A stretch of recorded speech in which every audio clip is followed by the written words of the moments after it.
నమస్తే సార్. నమస్తే ma'am. Freelancing అనేది చాలా మందికి ఇంట్రెస్ట్గా చేస్తూ ఉంటారు. ఎందుకంటే కొన్ని గంటలు మాత్రమే పనిచేసి వేరే వర్క్ చూసుకోవచ్చు అనే ఒక హోప్ అనేది ఉంటుంది.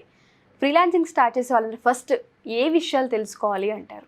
మ్యామ్ యాక్చువల్గా ఏంటంటే ఫ్రీలాన్సింగ్ కూడా ఒక బిజినెస్ లాంటిది మోస్ట్లీ. సో ఇక్కడ ఫ్రీలాన్సింగ్ స్టార్ట్ చేసే ముందు ఏమేమి తెలుసుకోవాలి అంటే ఖచ్చితంగా తెలుసుకోవాల్సిన విషయాలు కొన్ని ఉంటాయి. అసలు ఫ్రీలాన్సింగ్ ఎందుకు స్టార్ట్ చేస్తున్నాం, దీనిలో కూడా లాస్ ఉంటుందా, అలాగే దీనిలో మనం కంపెనీ జాబ్ చేసేవాళ్ళు కొంతమంది ఉంటారు, చేస్తూ పార్ట్ టైం ఇచ్చేస్తూ ఉంటారు. సో కొంతమంది ఏంటంటే నేను అది క్విట్ చేయాలనుకుంటారు. సో ఏ పాయింట్లో మనం క్విట్ చేయొచ్చు, ఆల్రెడీ చేస్తున్న జాబ్ క్విట్ చేసి కూడా ఫ్రీలాన్సింగ్ చేసేవాళ్ళు ఉన్నారు. సో ఏ పాయింట్లో ఆ డెసిషన్ తీసుకోవచ్చు. అదే స్టూడెంట్స్ అయితే కనుక ఏ విధంగా చేస్తే ఫ్రీలాన్సింగ్లో సక్సెస్ అవుతారు. సో ఫ్రీలాన్సింగ్ సంబంధించిన గోల్స్ అనేవి చాలా క్లియర్గా ఉండాలి. అప్పుడు మాత్రమే ఈ క్వశ్చన్స్ అన్నిటికీ వాళ్ళకి ఆన్సర్ ఉంటే ఖచ్చితంగా సక్సెస్ అవుతారు. సార్, ఫ్రీలాన్సింగ్ కూడా ఒక బిజినెస్ లాంటిదని లైన్ అన్నారు కాబట్టి బిజినెస్ అంటే అప్ అండ్ డౌన్స్ చూస్తూ ఉంటాం.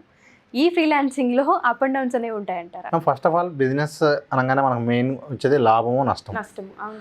మన ఫ్రీలాన్సింగ్లో నష్టం అంటే ఏముండదు, ఎందుకంటే మనం ఇక్కడ ఏం ఇన్వెస్ట్మెంట్ చేయట్లేదు, జస్ట్ మనం టైం ఇన్వెస్ట్ చేస్తున్నాం, మనం వర్క్ చేస్తాం, వర్క్ చేసిన దానికి అమౌంట్ వస్తుంది. ఇక్కడ లాస్ అయితే లేదు, బట్ అప్ అండ్ డౌన్స్ అయితే ఉంటాయి. అంటే ఏంటంటే ఒక ప్లాట్ఫామ్లో మనం వర్క్ చేస్తున్నప్పుడు మనకు ఒకసారి ఎక్కువ వర్క్స్ వస్తాయి, ఒకసారి తక్కువ వర్క్స్ ఉంటాయి. అది based on the situation, based on the season. ఒక్కొక్క టైంలో ఈ పర్టికులర్ సీజన్లో ఎక్కువ ప్రింటింగ్ వర్క్స్ ఉంటాయి. ఫర్ ఎగ్జాంపుల్ స్కూల్స్ స్టార్ట్ అయినాయి అంటే ఒక ఎగ్జాంపుల్ చెప్తున్నా, గ్రాఫిక్ డిజైనింగ్ రిలేటెడ్. అట్లా ప్రతి ఒక్క బిజినెస్కి కూడా ఈ ఒక పర్టికులర్ టైంలో ఎక్కువ వర్క్స్ ఉంటాయి. అలా ఉన్నప్పుడు చాలా ఎక్కువ డిమాండ్ ఉంటుంది, చాలా కొత్తగా వచ్చే వాళ్ళకు కూడా వర్క్స్ వస్తాయి. మనం ఏదైతే ఫ్రీలాన్సింగ్ చేస్తున్నామో ఆ మార్కెట్ అనాలిసిస్ అనేది చాలా ఇంపార్టెంట్. ఓకే. అంటే ఏ టైంలో వర్క్స్ ఎక్కువ ఉంటాయి, ఏ టైంలో తక్కువ ఉంటాయి, ఆ టైంలో మనం ఇంకా ఏం చేయొచ్చు, ఆ గ్యాప్ ఎప్పుడెప్పుడు ఉంటుంది అనేది ఒక ఐడియా ఉంటే ఆటోమేటిక్గా వాళ్ళు దాని తగ్గట్టుగా ప్లాన్ చేసుకుంటారు. మోస్ట్లీ ఫ్రీలాన్సర్స్ ఎవరైనా కూడా మ్యామ్, అంటే ఫ్రీలాన్సింగ్ని కెరీర్గా తీసుకుని ఆమె ఫ్రీలాన్సింగ్ని కెరీర్గా తీసుకున్న వాళ్ళు ఎవరైనా సరే ఒక స్కిల్ మీద డిపెండ్ అవ్వరు. ఫస్ట్ అయితే ఖచ్చితంగా ఒక స్కిల్తో ముందు స్టార్ట్ చేస్తారు. ఒక బేసిక్ రెవెన్యూకి వెళ్ళిన తర్వాత నుంచి ఇంకొక స్కిల్ ఇంప్రూవ్ చేసుకుని అట్లీస్ట్ ఒక 2 to 3 స్కిల్స్ పెట్టుకుంటారు. సో ఏమవుతుంది అంటే వాళ్ళకి ఎప్పుడు కూడా కనీసం మినిమం అనేది ఈజీగా వర్క్ అవుతూ ఉంటుంది. అంటే ఒక ఫర్ ఎగ్జాంపుల్ నెలకు 1 లక్ష రూపాయలు సంపాదించాలి అని టార్గెట్ పెట్టుకుంటే దాన్ని అచీవ్ చేయాలి అంటే ఇట్లా ఒక 2 లేదా 3 మంచి డిమాండ్ ఉన్న స్కిల్స్ కనుక వాళ్ళకు ఉంటే ఖచ్చితంగా రిజల్ట్తో ఉంటారు. సో అప్ అండ్ డౌన్ రాకుండా ఉండాలి అంటే ఇలా ప్లాన్ చేసుకుంటే సరిపోతుంది. ఇప్పుడు మనకి ఏదైతే వర్క్ వచ్చి ఉంటుందో, మనం ఆల్రెడీ దేంట్లో అయితే నైపుణ్యం చెంది ఉంటామో, చాలామందికి మీరు అన్నట్టుగానే డిజైనింగ్ అనేది బాగా వస్తూ ఉంటుంది, పెయింటింగ్ అనేది బాగా వేస్తూ ఉంటారు. ఏదైతే ఒక్క వెబ్సైట్లో మాత్రమే నమ్ముకొని ముందుకు వెళ్ళాలి అంటారా? 2-3 వెబ్సైట్స్లో మనం పెట్టుకొని అలా చేయొచ్చు అంటారా? అసలు మనం యాక్చువల్గా ఫ్రెషర్స్ స్టూడెంట్స్ ఎవరైతే లేదు ఫస్ట్ టైం నేను ఫ్రీలాన్సింగ్ మీద చేయాలనుకుంటున్నాను వాళ్ళందరూ కూడా ఏంటి అంటే చాలామంది చేసే మిస్టేక్ ఏంటంటే జస్ట్ ఒక సైట్లో ప్రొఫైల్ క్రియేట్ చేసేసి మాకు వర్క్ రావట్లేదు అంట. అది కరెక్ట్ పద్ధతి కాదు. ఫస్ట్ మనకు ఆల్రెడీ స్కిల్ ఉంది. 2 ఏ ప్లాట్ఫామ్ మీద అయితే మనం వర్క్ చేయాలనుకుంటున్నామో ఆ ప్లాట్ఫామ్ గురించి తెలిసి ఉండాలి. అంటే ఫైవర్ ఉందనుకోండి, అసలు ఫైవర్ సిస్టమ్ ఏంటి, ఫైవర్లో గిగ్స్ ఎలా ముందుకు వెళ్తాయి, వర్క్స్ ఎలా వస్తాయి అనేది తెలియాలి. నేను ఇప్పుడు పద్దాక ఫైవర్ అన్నప్పుడు చాలామంది క్వశ్చన్ కూడా అడుగుతుంటారు, సార్ ఎందుకు మీరు పద్దాక ఫైవర్ గురించి ఎందుకు చెప్తాను అంటే ఆ ఫైవర్ అల్గోరిథం అంటే దానిలో ఉన్న సిస్టమ్ ఎలా ఉంటుంది అంటే అందరికీ ఈక్వల్ ఆపర్చునిటీస్ వచ్చేలాగా సైకిల్ ఉంటుంది. అంటే దానిలో 100 మంది ఉన్నారనుకోండి, మీరు ఈరోజు లోగో డిజైనింగ్ అని వెతికితే బాగా ఎక్కువ సేల్స్ అమ్మిన వాళ్ళే తీసుకొచ్చి ముందు చూపించదు. కొత్తగా ఈరోజు క్రియేట్ చేసిన వాళ్ళే కూడా ఫ్రంట్ పేజ్లో చూపిస్తుంది. ఒక్క సేల్ ఉన్న వాళ్ళని కూడా ఫ్రంట్ పేజ్లో చూపిస్తుంది. అంటే రేషన్ లాగా అందరికీ డిస్ప్లే ఇస్తుంది, అందరికీ ఆపర్చునిటీ ఇస్తుంది. అక్కడ బయ్యర్ ఎవరిని సెలెక్ట్ చేసుకుంటారో వాళ్ళ ఇష్టం, కానీ మన ప్రొఫైల్ అయితే అక్కడ చూపిస్తుంది. అక్కడ మనం పెట్టే శాంపిల్గా నచ్చితే ఖచ్చితంగా మనకు కనీసం మెసేజ్ వస్తుంది. ఓకే, దానికి మనం రెస్పాండ్ అయితే వర్క్ కూడా వస్తుంది. నేను అందుకని ఫైవర్ గురించి చెప్తూ ఉంటాను.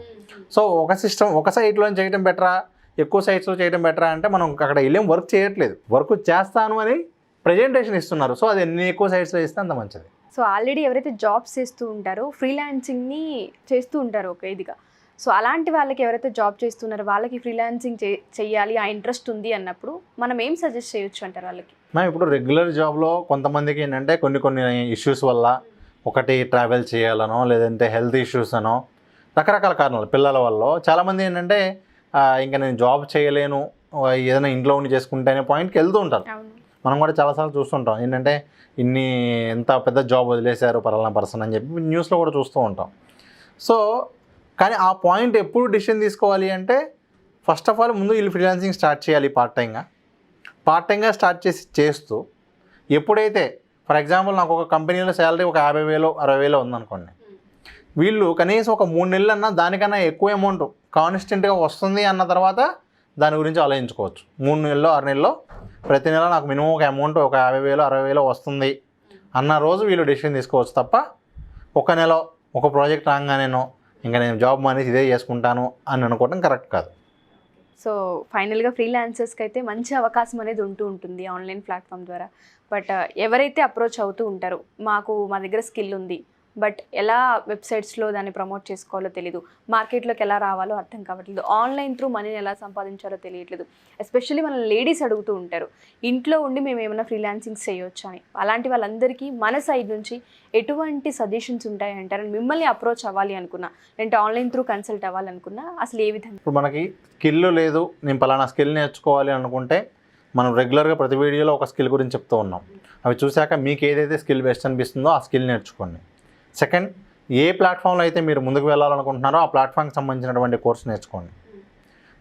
లేదు అన్నీ కలిపి మనం డిజిటల్ మార్కెటింగ్లో ఏంటి అంటే డిఫరెంట్ వేస్ అన్నీ కలిపి చెప్తూ ఉన్నాం. దాంతోపాటు ఇవన్నీ కూడా ఫ్రీలాన్సింగ్ చాలా కోర్సెస్ డిజిటల్ మార్కెటింగ్ కిందకి రావండి. అయినా కూడా మనం ఏం చేస్తున్నామంటే డిజిటల్ మార్కెటింగ్ స్టూడెంట్స్ ఇవన్నీ ఫ్రీగా నేర్పిస్తున్నాం. ఓకే, బికాజ్ వాళ్ళు సక్సెస్ అవ్వడం మనకు చాలా ఇంపార్టెంట్. అందుకని చెప్పి వాళ్ళందరూ కూడా మనం ఇవన్నీ ఫ్రీగా ఇస్తూ ఉంటాం.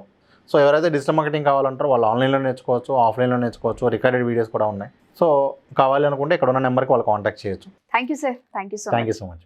సో ఎవరైనా సరే మన దగ్గర నాలెడ్జ్ ఉంది, మనకున్న స్కిల్ని ఎలా ఇన్వెస్ట్ చేయాలి, ఎలా ఆన్లైన్ త్రూ మనీని సంపాదించవచ్చు, ఇలా ఎవరికైనా డౌట్స్ ఉండి సాయి రమేష్ గారిని కనుక అప్రోచ్ అవ్వాలి అనుకున్నా లేకపోతే డిజిటల్ మార్కెటింగ్ సంబంధించి కోర్స్ తీసుకోవాలనుకున్నా కింద స్క్రోల్ అవుతున్న కాంటాక్ట్ చేసి మీరు పూర్తి వివరాలు తెలుసుకోవచ్చు. Thank you.